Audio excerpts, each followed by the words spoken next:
안녕하세요. 오늘도 찾아주셔서 감사합니다. 오늘은 경기도 김포에 사시는 아버님께서 사연을 보내주셨는데요. 바로 어떤 사연인지 함께 하겠습니다. 안녕하세요. 전 경기도 김포에 사는 남성입니다. 저는 호스피스 환자이기도 한데요. 이곳에 있으면 한 명, 두 명 하늘나라로 떠나는 분들을 참 많이 볼 수가 있어요. 그런 모습을 볼 때마다 저도 사람인지라 두렵기도 하고 무섭기도 하지만 사람 인생 하늘이 정해준 거 아니겠어요? 그래서 겸허히 받아들이며 죽을 날만 기다리고 있습니다. 제가 이렇게 사연을 보낸 이유는 바로 자식들 때문인데요.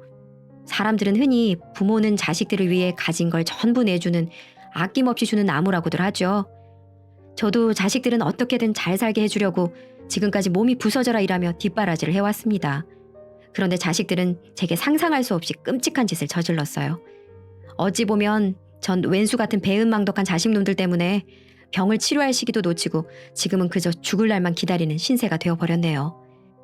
이렇게라도 저의 답답하고 억울한 심정을 털어놓지 않으면 편히 눈도 감을 수 없을 것 같아서 글을 보내게 됐네요. 저희 집안은 대대로 농사를 지어온 농부의 집안이었답니다. 제 아버지도 농사를 지었고 가업을 물려받듯 전 어릴 때부터 학교를 마치면 아버지를 따라다니며 농사일을 거들었거든요. 제가 중학교를 졸업하자 아버지는 농사꾼이 글만 읽을 줄 알면 되지. 공부는 절대 많이 할 필요가 없다. 라고 하시고는 고등학교는 가지 말고 본격적으로 농사를 지으라고 말하셨죠. 그러면서 제 여동생은 고등학교까지 마치도록 뒷바라지를 하셨답니다. 아버지는 여동생에게 순옥이 넌 여기서 농사 거둘 생각 말고 서울로 가서 좋은 남자 만나서 결혼해서 살거라 라고 말씀하셨고요. 집안의 가업을 물려받는 건 저 하나로 충분하다고 생각을 하셨던 거죠. 저도 아버지처럼 농사를 천직으로 알고 묵묵히 땅만 파면서 살게 되었습니다. 어릴 때부터 부모님이 새벽부터 해질 때까지 일을 하는 걸 매일 봐왔기 때문에 저도 그렇게 사는 게 당연하다고 생각했어요. 그러다 제가 20살이 되던 때 아버지께서 세상을 떠나셨습니다. 오래전부터 늘 피곤하고 소화도 안 된다고 하셨는데 몇 달 전에 눈에 심한 황달이 생기고 시력도 많이 떨어지자 병원을 가보게 되셨거든요. 그랬더니 병원에서는 간암 말기라는 날벼락 같은 선고를 내린 겁니다. 의사는 너무 늦어서 회생 가능성도 없으니 마음의 준비를 하라고 했죠. 하지만 엄마는 의사를 붙잡고 제발 남편을 살려달라고 매달리셨어요. 의사는 가능성이 낮기는 하지만 수술을 한번 해보자고 했답니다. 그런데 아버지는 완강하게 수술을 거부하시는 거예요. 아버지는 수술해봐야 산다는 보장도 없는데 괜스레 돈만 날리지 말고 어서 집으로 가자고 이렇게 말씀하셨죠. 엄마는 울고불고 안 된다고 아버지에게 수술을 받자고 애원했지만 아버지의 황소고집을 이기지는 못했답니다. 저희 아버지 세대의 공통점이 내가 죽어도 자식들에게 피해가게 해서는 절대 안 된다는 부모로서의 책임감이었다고 생각해요. 병원에서 퇴원하고 그렇게 3개월 후에 아버지는 세상을 떠나셨습니다. 그 다음에 고등학교를 졸업한 여동생은 서울로 떠났고 저는 혼자 남은 엄마와 함께 농사를 지었어요. 이제 남은 걱정은 한 가지뿐이었는데 바로 제가 결혼을 해서 가정을 꾸리는 것이었죠. 하지만 시골에서 농사나 짓는 별 볼 일 없는 남자한테 시집 오겠다는 여자가 어디 있을라고요. 하물며 같은 마을에 사는 처녀들도 모두 도시로 나가서 남편감을 찾았으니까요. 그러다가 서울로 간 여동생이 결혼을 약속한 남자를 데리고 집으로 내려왔어요. 여동생은 나이 든 오빠보다 먼저 결혼을 하는 게 마음에 걸리는지 제 눈치를 살폈지만 전 괜찮다고 여동생에게 말해주었죠. 그러자 여동생은 오빠 고마워. 그리고 힘들게 농사만 짓게 만들어서 정말 미안해. 라고 하면서 눈물을 보이며 울먹였답니다. 어릴 적부터 저를 유난히 따르던 여동생이 이제는 결혼을 한다고 하니 저도 감회가 남달랐답니다. 여동생이 결혼을 하고 난 뒤에 엄마가 바빠지셨어요. 여러 군데 수소문하면서 제 짝을 찾으려고 동분서주하셨던 거죠. 주위 사람들의 소개로 맞선도 여러 번 봤지만 번번이 퇴짜를 맞았답니다. 아무리 찾아봐도 도무지 제 짝이 나타나지 않자 어느 날 엄마는 제게 국제결혼 이야기를 꺼내더라고요. 전 다른 나라 여자와 결혼을 한다는 게 썩 내키지 않았지만 엄마는 마음만 맞으면 국적이 무슨 상관이냐며 저를 설득했죠. 그때 제 나이는 30 중반을 넘어서고 있었고요. 저도 결혼은 해야겠지만 뾰족한 수가 없어 엄마의 뜻을 따르기로 했답니다. 그래서 국제결혼 중개업체를 찾아가서 마땅한 상대를 만나기 위해 베트남으로 넘어가 아내를 만나게 되었죠. 베트남 아내는 한국말을 곧잘해서 의사소통에는 어려움이 없었답니다. 알고 보니 베트남 아내는 한국으로 시집을 오기 위해 몇 년간이나 한국어 공부를 했다더군요. 저도 키는 작지만 동글한 얼굴의 아내가 아주 마음에 들었어요. 그 뒤는 일사천리로 진행돼 아내와 전 결혼식을 마쳤고 시골집에서 같이 농사를 짓게 되었죠. 제가 결혼을 하니까 엄마보다 제 여동생이 더 좋아하더라고요. 여동생은 저에 대한 미안함으로 늘 가슴속에 무거운 돌덩이를 얹은 것처럼 답답했는데 이젠 홀가분하다고 했고, 저도 이젠 가장이 되었으니까 더 열심히 일을 했답니다. 3년이 지나자 아내는 아들만 둘을 낳았어요. 아내는 무척이나 부지런했고 농사일을 잘 알고 있었죠. 베트남에서도 농촌에서 자라 저처럼 어릴 때부터 농사를 지어왔다고 했습니다. 그렇게 5년을 아내와 저는 남부러울 것 없이 살았는데 정말 하늘이 무너지는 것 같은 일이 생기고 말았네요. 글쎄, 아내가 돈을 몽땅 훔쳐서 도망을 친 겁니다. 그날은 수확 한 쌀을 농협에 판 날이었죠. 그러니까 1년에 한 번 있는 추곡수매를 했던 날이었는데요. 저는 벼농사를 주로 지었던 탓에 추곡수매로 받은 돈이 가장 큰 수입원이었죠. 그때는 지금처럼 전산 처리가 제대로 되어 있지도 않아서 모두 현금으로 쌀값을 지불했답니다. 저는 현금으로 받은 돈을 집으로 가지고 와서 장롱 속에 잘 넣어두고 다음날 아침에 읍내로 나가 은행에 저금을 할 생각이었죠. 그런데 다음날 아침에 일어나 보니 아내가 사라진 거예요. 전 혹시나 하는 불안감에 장롱부터 살폈는데 글쎄 돈이 아내와 함께 모두 사라지고 없는 겁니다. 전 온몸에 힘이 쭉 빠져 그 자리에 주저앉고 말았습니다. 엄마가 받은 충격은 더 심해서 뇌졸중으로 쓰러지셨고요. 엄마는 그 후유증으로 반신불수가 되셔서 병원에서 생활하시다 2년 뒤에 돌아가셨답니다. 전 아내를 찾지 않았어요. 자기가 낳은 자식도 버리고 도망칠 정도면 이미 마음이 떠나버렸기 때문에 찾아서 다시 데리고 온들 더 이상 같이 살 수도 없는 거죠. 문제는 이제 겨우 3살, 5살 된 두 아들을 온전히 저 혼자 키워야 하니 눈앞이 캄캄해지더군요. 그때 여동생이 시골로 내려왔어요. 제 딱한 사정을 잘 아는 여동생은 남편을 설득해서 주중에는 시골집에 머물며 아이들을 도와주고 주말에는 서울로 돌아가는 거꾸로 된 주말 부부 생활을 시작했던 겁니다. 여동생의 아이들은 중학생이 되었으니 자기들 앞가림은 다 알아서 한다고 했어요. 제겐 정말 천군 만마보다 더 힘이 되는 지원군이 온 셈이죠. 여동생이 집안일이며 아이들 뒤치다꺼리를 모두 해주니까 전 일에만 전념할 수 있었답니다. 그래서 아이들이 중학교를 졸업할 무렵엔 아내가 훔쳐간 돈과 엄마 병원비 때문에 진 빚을 거의 다 갚을 수 있었어요. 그래서 돈 때문에 힘들어졌던 경제적인 사정이 많이 나아지게 되었어요. 전 여동생에게 순호가 이제 서울로 올라가. 그동안 고생 정말 많았다. 정말 고마워. 라고 말하며 얼마간의 돈을 여동생에게 쥐어주었지만 여동생은 오빠, 나 이런 거 바라고 한 일 아니야. 이 돈은 나중에 아이들 학비에 보태. 하면서 끝까지 받지 않았죠. 큰아들은 고등학교를 졸업하자 서울에 있는 2년제 대학에 진학을 하게 돼 제 곁을 떠났고 작은 아들도 2년 뒤에 고등학교를 졸업했는데 대학은 가지 않겠다고 하더군요. 사실 작은 아들은 어릴 때부터 사고뭉치였답니다. 초등학교를 다닐 때부터 늘 싸움질을 하고 사고를 쳤고 고등학교 다닐 때는 물건을 훔치다가 소년원을 가기도 했죠. 작은 아들은 바로 서울로 가서 돈을 벌겠다고 말했습니다. 이제부터라도 마음 잡고 착실하게 돈을 벌겠다는 거였어요. 작은 아들마저 그렇게 서울로 떠나고 전 혼자 집을 지켜야 했네요. 마음은 말할 수 없이 허전했지만 자식들이란 크면 다 자기들 살 길 찾아 떠나는 게 사람이 살아가는 이치인 거겠죠. 전 이제야 부모 된 도리를 다 했고 이젠 제 한 몸 간수하며 노후 준비만 하면 되겠다고 생각을 했죠. 그런데 그건 제 생각일 뿐이었답니다. 큰아들은 대학을 졸업하고 2년간이나 변변한 일자리를 구하지 못해 제게 생활비를 받아가곤 했어요.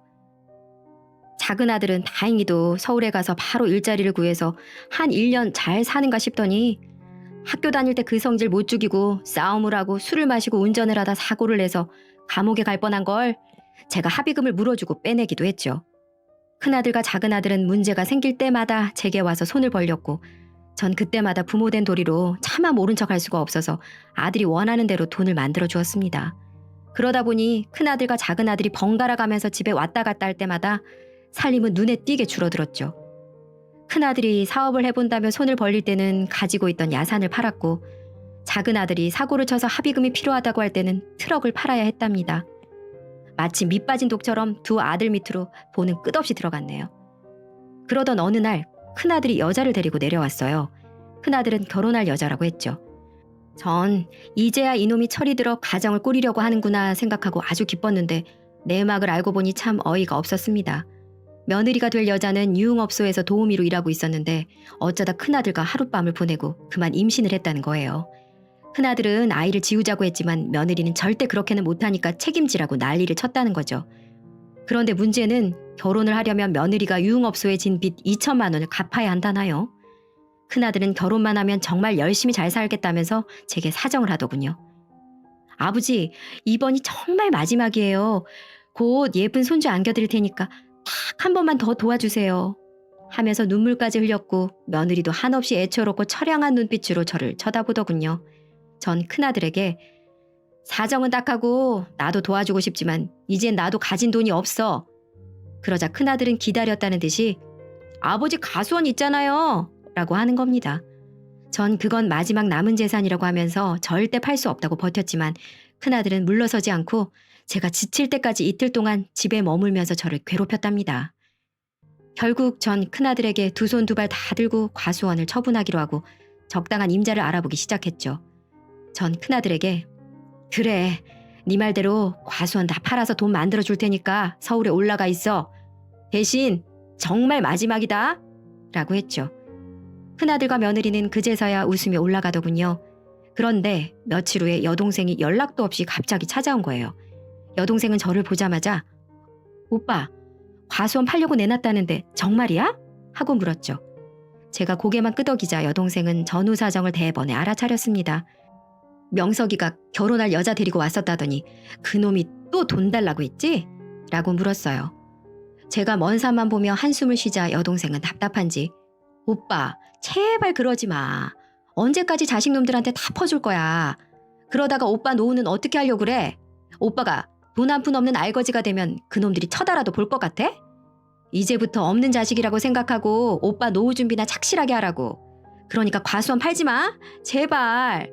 하면서 간절하게 절 말렸지만 전 여동생을 설득했습니다. 순호가 명석이가 이번이 정말 마지막이라고 철석같이 약속했다. 그러니까 한 번만 더 믿어보자고 라고 했어요. 여동생은 지금껏 거짓말을 밥 먹듯이 했는데 큰아들 말을 대체 어떻게 믿냐고 했지만 자식을 믿지 않으면 대체 누굴 믿겠냐 싶었죠. 전 여동생에게 지금 중요한 건 내 노후가 아니라 자식들 앞날이야 라고 말했답니다. 그러자 여동생도 절 설득하는 걸 포기했어요. 여동생은 이틀 동안 머물며 여러 가지 밑반찬을 만들어 놓고 돌아갔습니다. 과수원이 팔리자 전 아들을 불렀죠. 그리고 통장 2개를 큰아들과 며느리에게 하나씩 주었습니다. 전 며느리에게 이 돈으로 네 빚부터 갚아라 라고 말하고 큰아들에게는 나머지는 신혼살림 차리는데 보태서 써 라고 말했죠. 그렇게 원하던 돈을 받은 큰아들과 며느리는 고맙다는 말 한마디 없이 바로 돌아서더군요. 몇 달 뒤에 여동생이 다시 전화가 왔어요. 여동생은 제게 오빠, 작은 놈이 찾아와서 돈 달라고 하면 절대 주면 안 돼. 알겠지? 라고 하는 겁니다. 아마 작은 아들이 여동생을 찾아와 돈을 빌려달라고 했던 모양이에요. 제가 자세하게 말해보라고 하자 여동생은 얼마 전에 작은 아들이 찾아와 1,000만 원만 급히 빌려달라고 하더랍니다. 여동생은 작은 아들이 어떤 놈인지 잘 알기에 없다고 딱 잘라버렸다고 했어요. 그러자 작은 아들은 여동생에게 온갖 욕을 해대면서 심한 행패를 부리더니 돌아갔다고 하네요. 그런데 아무리 돈이 급해도 고모한테 그렇게 욕을 하고 행패를 부리는 걸 보니 심상치 않은 일이 생긴 게 분명하다고 생각해서 어렵게 수소문해서 알아보니 글쎄 작은 아들이 도박에 빠져 사채를 쓰고 도망을 다니는 형편이라는 거예요. 만약에 돈이 생기면 분명히 다시 도박을 할 거니 절대 돈을 주지 말라고 하는 거였죠. 전 알았다고 말했습니다. 여동생의 말처럼 며칠 후에 작은 아들이 거의 노숙자나 다름없는 몰골로 저를 찾아왔답니다. 그런 거지 같은 꼴을 보니 작은 아들이 하고 다니는 짓을 미워도 불쌍하고 또 안쓰러운 마음이 들어서 우선은 든든하게 밥을 먹였습니다. 작은 아들은 밥을 먹고 나더니 역시 돈을 해달라는 거예요. 저도 이젠 정말 돈이 없었어요. 두 아들이 번갈아 가면서 손을 벌리는 바람에 대출도 받을 수 있는 대로 다 받아서 방법이 없었어요. 그러자 작은 아들 놈은 정말 기가 막힌 말을 하는 겁니다. 아버지, 그냥 논이고 밭이고 전부 다 팔아버리자. 전 그 순간 이성을 잃을 정도로 화가 나서 바로 작은 아들의 뺨을 세차게 때리고 말았답니다. 이놈의 자식이 그걸 말이라고 하는 거야? 논이며 밭이며 전부 팔아버리면 난 뭘 먹고 살란 말이냐? 그러자 작은 아들은 저를 똑바로 보면서 그건 내가 알 바가 아니고 부모가 됐으면 자식이 돈 필요하다고 하면 줘야 하는 거 아니야? 이러는 겁니다. 전 하도 기가 막혀서 마당에 있던 삽자루를 가지고 와서 작은 아들에게 휘둘렀습니다. 당장 내 눈앞에서 꺼져! 이런 나쁜 놈 같으니라고! 하고 소리를 지르자 작은 아들도 눈에 불을 켜고 쌍욕을 하면서 제게 덤벼들더군요. 그때 여동생이 소리를 지르면서 들어왔답니다. 현석이 이놈의 자식이 어디 아버지한테 이런 몹쓸 짓을 해! 하며 작은 아들에게 달려들었죠. 작은 아들은 제 여동생을 마당에 밀쳐버리고 저와 여동생을 싸잡아 욕을 하는 거예요. 아, 정말 짜증나게 하네. 둘 다 그 나이 먹도록 1,000만 원도 없이 왜 살아? 에이, 재수가 없으려니까 정말. 이러는 겁니다. 전 자식놈한테 그런 말까지 들으니 도저히 더 이상은 참을 수가 없었습니다. 지금까지 모든 걸 다 해줬는데 고작 한다는 소리가 돈 없으면 그냥 나가 죽으라는 거예요. 전 작은 아들 노려보면서 이놈의 자식, 그래, 오늘 네가 죽든지 내가 죽든지 결판을 내자 이놈아! 하며 다시 삽자루를 쳐들었는데 갑자기 가슴팍에 불이 붙은 것 같이 화끈거리더니 입으로 피를 토하기 시작했습니다. 여동생이 놀라서 피를 토하며 쓰러지는 저를 부축했죠. 전 여동생이 제 뺨을 때리는 걸 느끼다가 의식을 잃고 말았답니다. 병원에서 정신이 든 제게 의사는 폐암 3기라는 진단을 내렸어요. 의사는 제게 지금이라도 당장 항암 치료를 시작해야 합니다. 많이 진행되긴 했지만 그래도 희망은 있어요. 라고 말하더군요. 그러자 옆에 있던 여동생이 제 손을 꼭 잡아주면서 완치될 수 있으니까 용기를 내라고 격려해 주었죠. 그런데 아들놈들은 보이지도 않았답니다. 제가 아들을 찾는다는 걸 알아차린 여동생은 제게 명석이랑 현석이 그놈들 오빠가 폐암 3기라고 하니까 지들끼리 뭐라고 수근거리더니 그냥 가버렸어. 이제 오빠가 자기들 돈줄이 아니라 짐이 될 것 같으니까 도망가 버린 거지. 라고 하는 거예요. 제 아들놈들이라면 충분히 그럴 수 있다고 생각을 했어요. 전 병원에서 한 달간 치료를 받고 일주일에 2번씩 병원으로 와서 항암 치료를 받기로 하고 퇴원을 했습니다. 그런데 몇 달 뒤에 제가 가지고 있던 농가밭이 도시계획에 편입됐다는 통보를 받게 되었답니다. 제가 사는 동네 앞으로 고속도로에 진입하는 새로운 인터체인지를 만드는데 제가 가진 농가밭이 대부분 그 신도로에 편입이 된 거죠. 그러자 그걸 또 어떻게 알았는지 큰아들과 며느리 그리고 작은아들까지 득달같이 달려와서 제게 보상금을 내놓으라고 하는 거예요. 전 이놈들이 이렇게까지 부모 등골을 빨아먹으려고 덤빌 줄은 몰랐네요.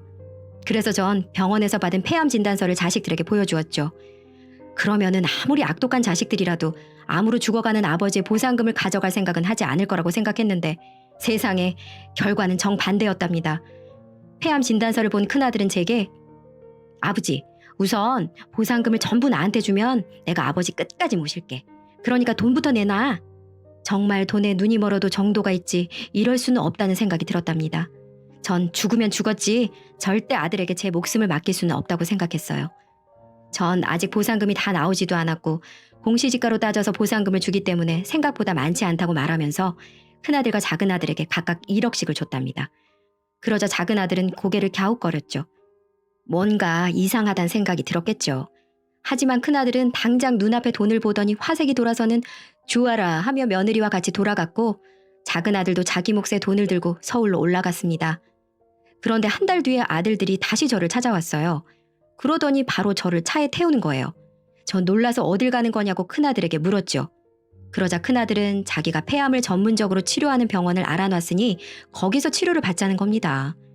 전 왠지 믿음이 가지 않았지만 큰아들은 지금까지 제게 너무 불효만 저질렀는데 마지막으로 제가 죽기 전에 효도 한번 하고 싶으니 자기만 믿으라고 하는 거예요.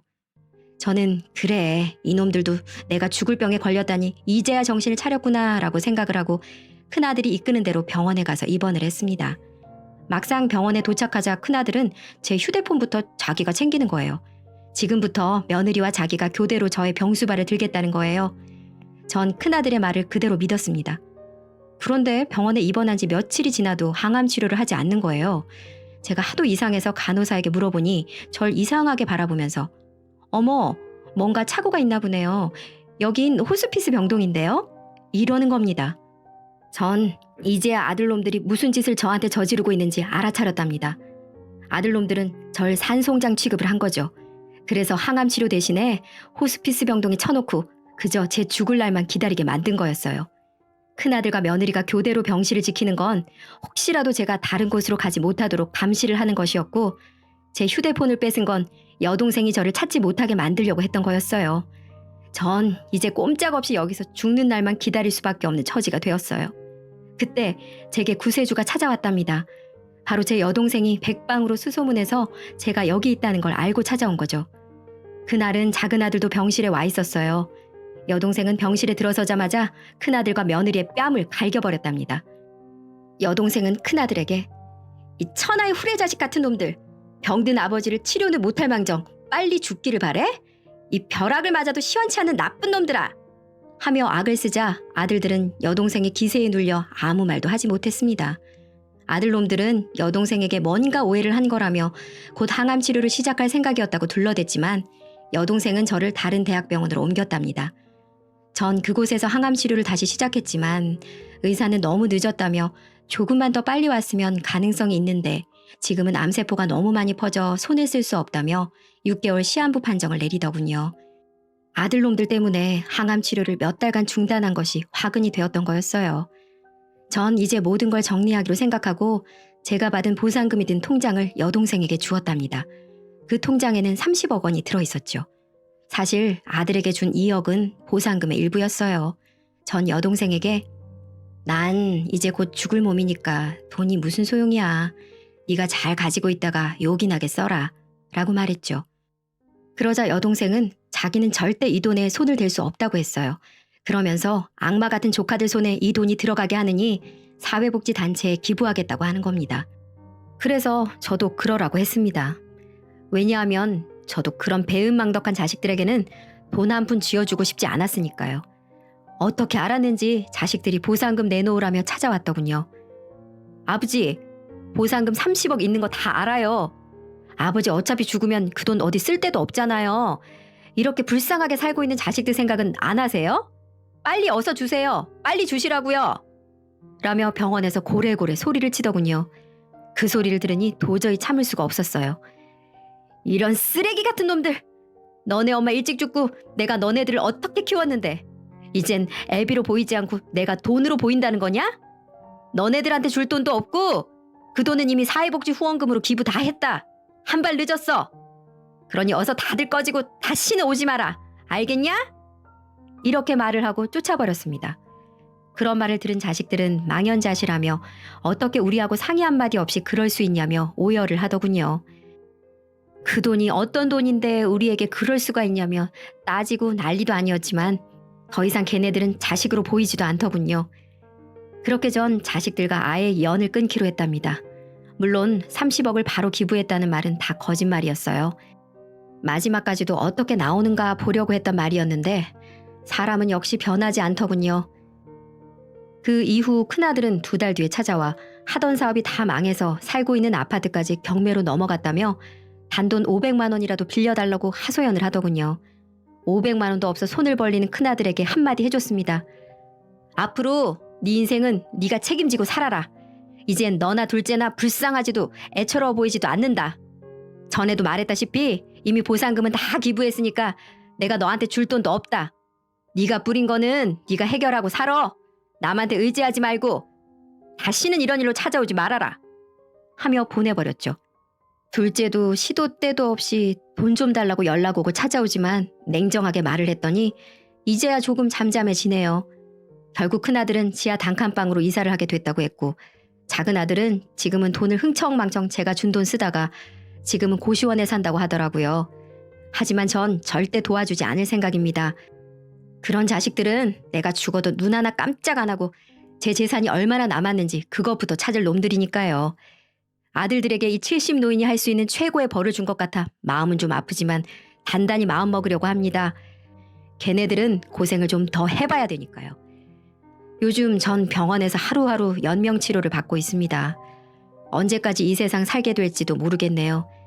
그래도 버틸 때까지는 한번 버텨보려고요. 그리고 제게 남은 모든 재산은 여동생이 제가 죽으면 사회에 환원하기로 이미 합의를 마친 상태입니다. 못된 아들들보다 불쌍하고 돕고 싶은 사람들을 돕는 게 하늘에서 편히 눈을 감을 수 있을 것만 같네요. 이 사연 들으시는 분들은 저처럼 자식들에게 당하지 마시고 자식들이 힘들다고 손을 벌리더라도 딱 도울 수 있을 만큼만 도와주시고 도가 지나치다 싶으면 냉정하게 끊어버리세요. 자꾸 힘들다고 도와주면 그게 도움을 받는다고 생각하지 않고 부모니까 힘들 때 도와주는 게 부모 아니냐 라고 생각하면서 그게 권리인 줄 알거든요. 이 힘든 세상 지금 갖고 있는 돈으로 자식들에게 다 쓰지 마시고요. 다들 남은 인생 편안히 즐기고 사시길 권해드리고 싶네요. 제 사연 들어주셔서 감사합니다. 오늘도 이렇게 사연 튜브를 시청해주신 여러분 감사합니다. 여러분의 구독과 좋아요는 영상을 제작하는 데 큰 힘이 된답니다. 내일 이 시간 다시 찾아올게요.